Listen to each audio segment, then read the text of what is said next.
My sister secretly married my ex-fiancé behind my back. I found out at a family dinner when she announced she was pregnant, and my father looked directly at me, waiting for my reaction. That's when I knew I had to completely cut them off, quietly and forever. I always thought my family was close. Not perfect, but close enough to get through anything. I was engaged to Mark for 2 years, and during that time, my younger sister, Laura, was one of my biggest supporters, or so I thought. She helped me pick out my dress, plan the venue, even organize the bridal shower. Looking back, all the signs were there. I just didn't want to see them. Mark started acting distant about 6 months before the wedding. I chalked it up to stress. He had just started a new job, and we were both overwhelmed with planning. But then he started canceling plans last minute, barely texting me, and showing up late to everything that mattered. My friends said I should be worried, but I kept making excuses for him. I didn't want to believe that something could be wrong. 2 months before the wedding date, Mark told me he needed a break. No explanation, no promise to come back, just a vague request for space. I was devastated. My family was supportive, or at least they pretended to be. Laura moved into my apartment for a few weeks to keep me company. She brought wine, junk food, bad movies, everything a sister was supposed to bring to help heal a broken heart. I had no idea that behind my back, she was texting Mark, meeting up with him, building something with him while pretending to hold me up. When I finally started to move on, I kept telling myself it was for the best. That Mark clearly wasn't the one if he could walk away that easily. I worked hard to rebuild my life, new job, new hobbies, even started traveling solo. I didn't hear from Mark again. Not once. Then came my father's birthday dinner. It was supposed to be just family, low-key, no drama. I arrived a little late, distracted by work, and when I walked into the dining room, everyone got weirdly quiet. Laura stood up and made the announcement with the fakest smile plastered across her face. She was married. And pregnant. I froze. Before I could even process it, she said Mark's name. My Mark. The room spun. I felt my mother staring at her plate, my father staring at me, waiting for some kind of meltdown. I realized in that moment, they all knew. Maybe not from the beginning, but they knew before tonight. I smiled. Not because I was okay, but because I refused to give them what they wanted. No tears. No scene. I congratulated her, raised a glass, and toasted to their happiness. Inside, I made a decision. I was done with them. All of them. I stayed for exactly 45 more minutes, smiling through every fake conversation and every awkward glance. I didn't ask for details about the wedding. I didn't ask about the baby. I didn't even let my eyes linger on Laura when she tried to show off her ring. When it was time to leave, I hugged my parents, shook hands with my new brother-in-law, and told Laura I was happy for her. The kind of happy you reserve for people you will never speak to again. That night, I started pulling away. I stopped answering group chats. I politely declined invitations. When my mother asked if I was free for lunch next week, I told her work was too busy.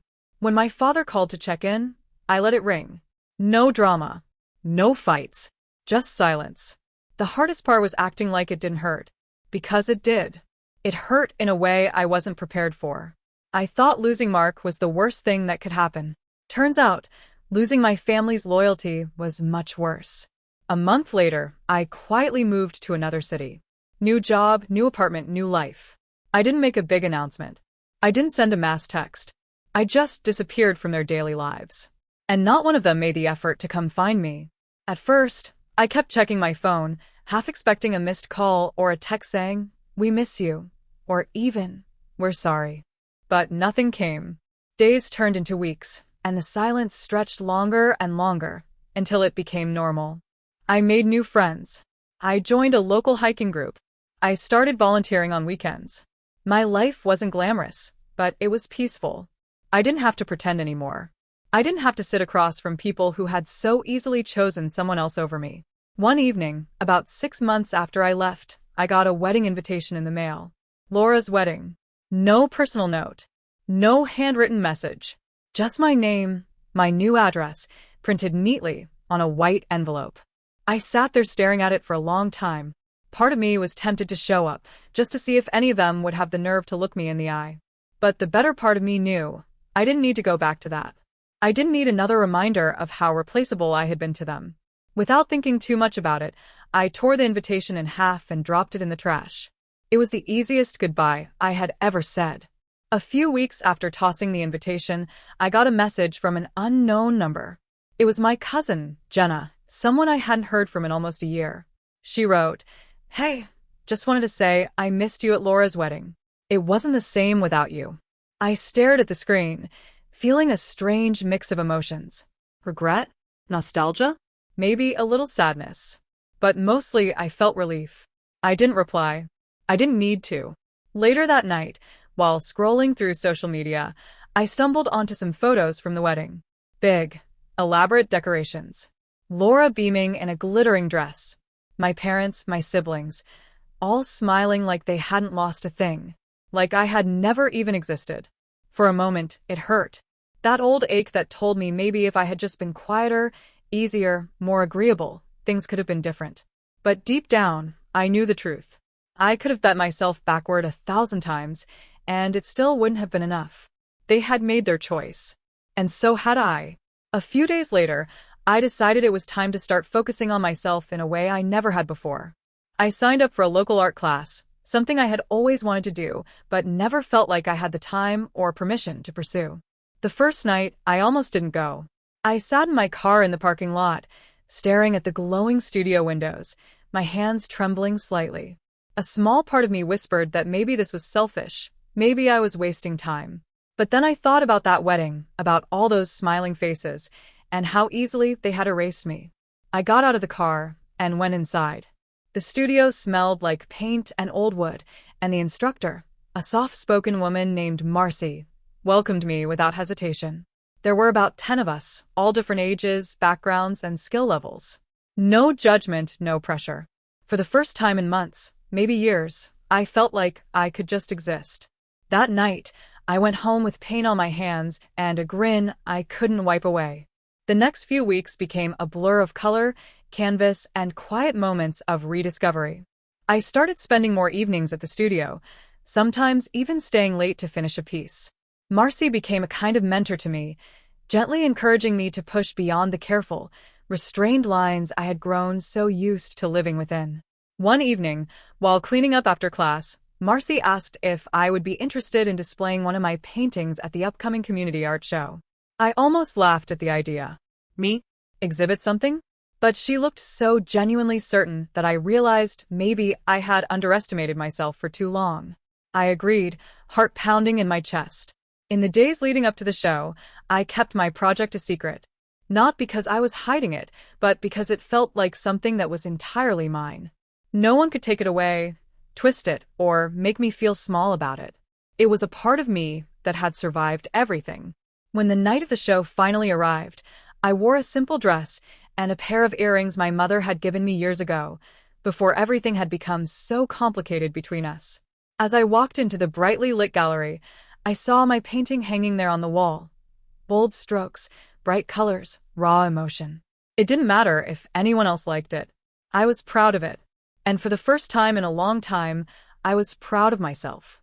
As I wandered through the gallery, pretending to study other pieces while secretly keeping an eye on my own, I caught snippets of conversation. People lingered by my painting longer than I expected. I heard words like bold and emotional float through the air. Someone even asked one of the coordinators who the artist was. I stood back, watching, heart pounding.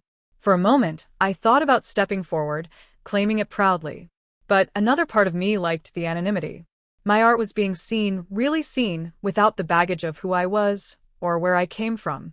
Later that evening, Marcy found me by the refreshment table, nervously picking at a plate of cheese cubes.